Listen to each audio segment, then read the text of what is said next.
Hello दोस्तों, सभी को जय श्री राम। कैसे हैं आप सब लोग? उम्मीद करता हूं कि सभी अच्छे होंगे। दोस्तों, आज गणेश चतुर्थी है।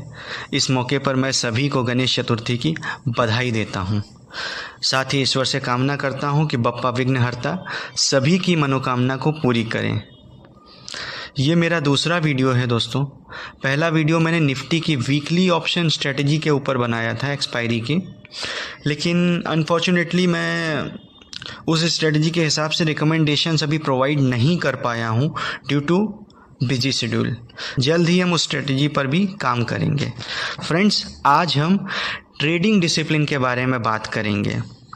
ये एक ऐसी नीड है, एक ऐसा प्री रिक्विजिट है जो कि हर किसी को ध्यान में रखना चाहिए ट्रेडिंग करने से पहले। ये रूल सभी के लिए लागू होता है, इर्रिस्पेक्टिव कि वो छोटा ट्रेडर है, बड़ा ट्रेडर है, या एकदम प्रो लेवल का ट्रेडर है, या फिर बिगिनर है। तो ये सभी को करना चाहिए। तो बिना टाइम गवाए हुए हम सीधा ट्रेडिंग डिसिप्लिन्स के ऊपर चलते हैं कि हमें क्या करना चाहिए मार्केट में। जो पहला ट्रेडिंग डिसिप्लिन है वो ये कहता है कि हमें जो ट्रेड लेनी चाहिए वो कांस्टेंट वॉल्यूम्स में लेनी चाहिए। जैसे कि आज हमने 10 शेयर में ट्रेड लिया तो कल भी हम 10 शेयर में ही ट्रेड लें। ऐसा नहीं कि आज मैंने 10 शेयर में ट्रेड लिया और कल हमने अपनी क्वांटिटी बढ़ा के 100 शेयर कर दी। होता क्या है ना उसमें कि आज हमने अगर 10 शेयर्स में ट्रेड लिया और हमने 2 रुपये के हिसाब से प्रॉफिट बनाया तो 20 रुपये हो गया, और कल हम एक्साइटेड होके अपनी क्वांटिटी को 10 टाइम कर दिए तो कितना 100 शेयर्स हो गए। 100 शेयर्स में अगर मुझे दो रुपये के हिसाब से अगर लॉस हुआ तो 200 रुपये का लॉस हो गया।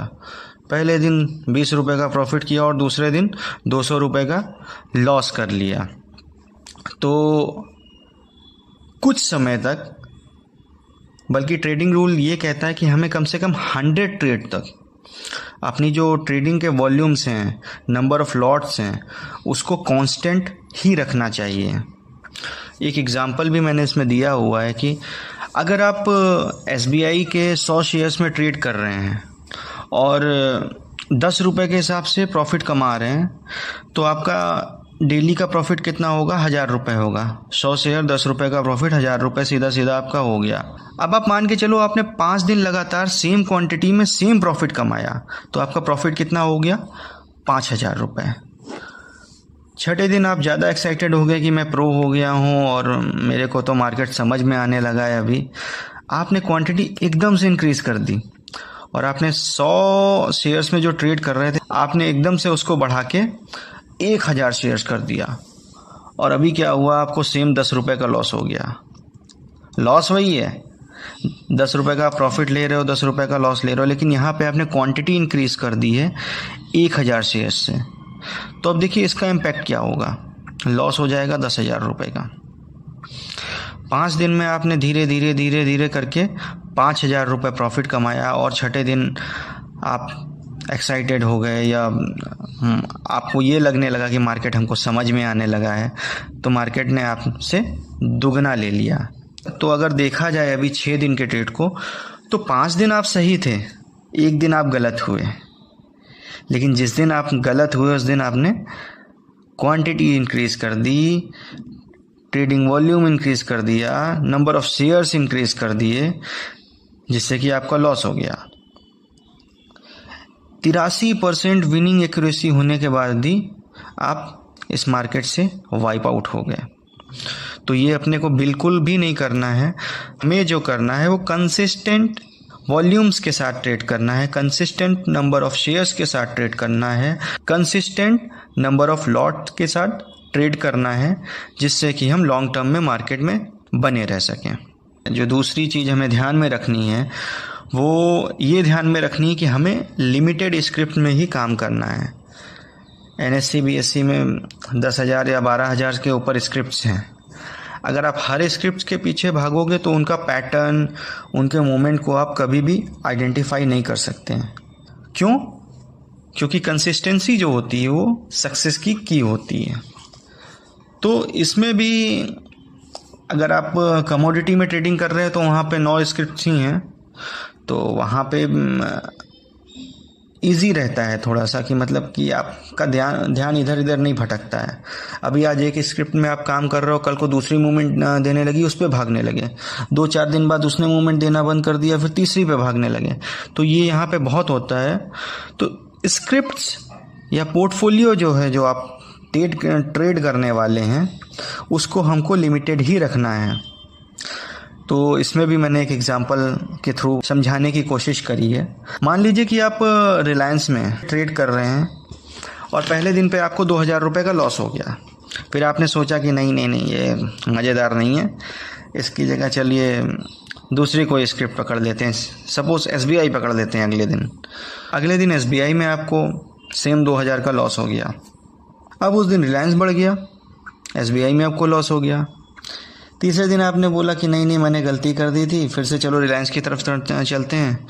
उस दिन रिलायंस डाउन मार गया और SBI बढ़ गया।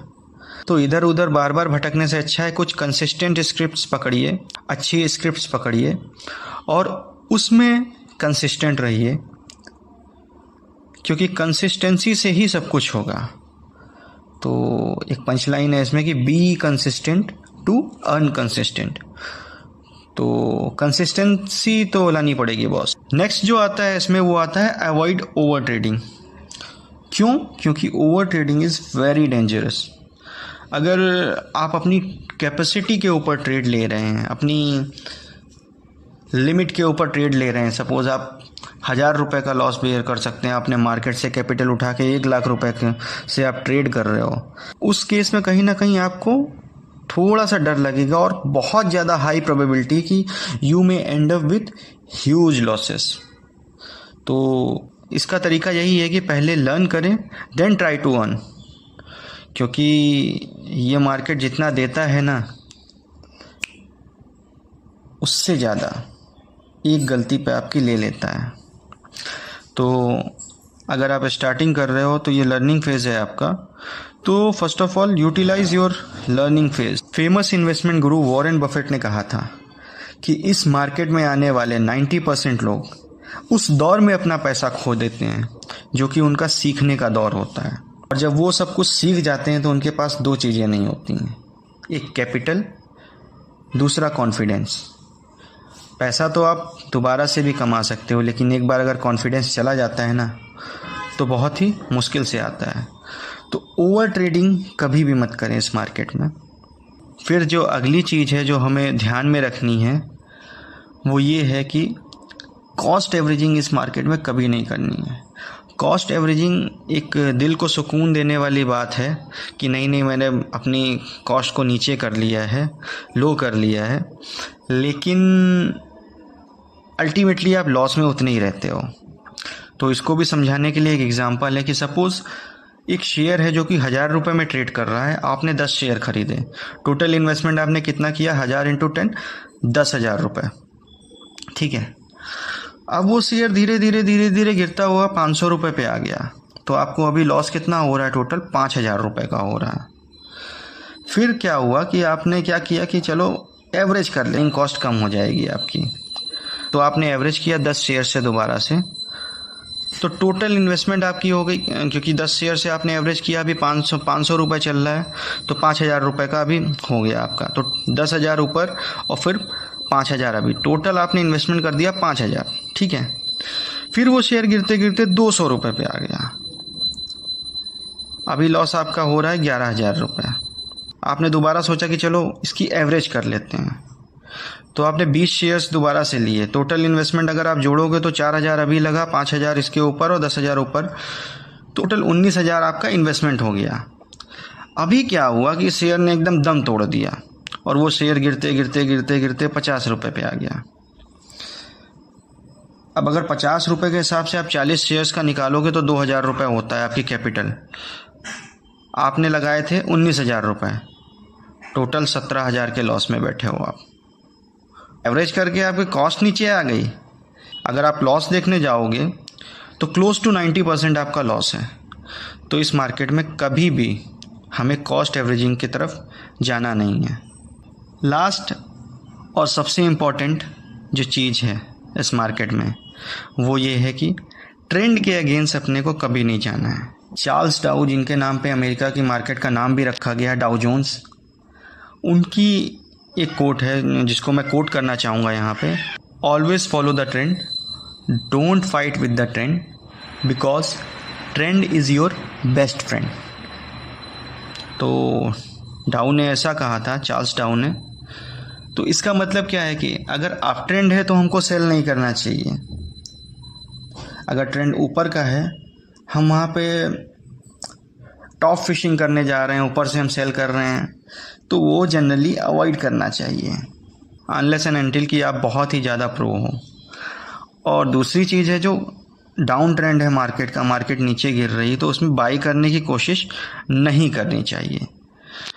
तो इन ट्रेडिंग डिसिप्लिन्स को हमें ट्रेड करते समय ध्यान में रखना चाहिए और इसी के हिसाब से हमें अपने ट्रेड्स को लेना चाहिए। थैंक्स वीडियो को पूरा देखने के लिए। I request you to please support friends. Please do subscribe, comment and hit the like button अगर आपको वीडियो पसंद आई हो तो, सो दैट फ्यूचर में भी मैं आपके लिए ऐसी ट्रेडिंग से रिलेटेड स्ट्रेटजीज़ लेके आता रहूं। आप सभी लोग अपना बहुत ख्याल रखिएगा। अभी के लिए इजाज़त दीजिए। जय श्री राम।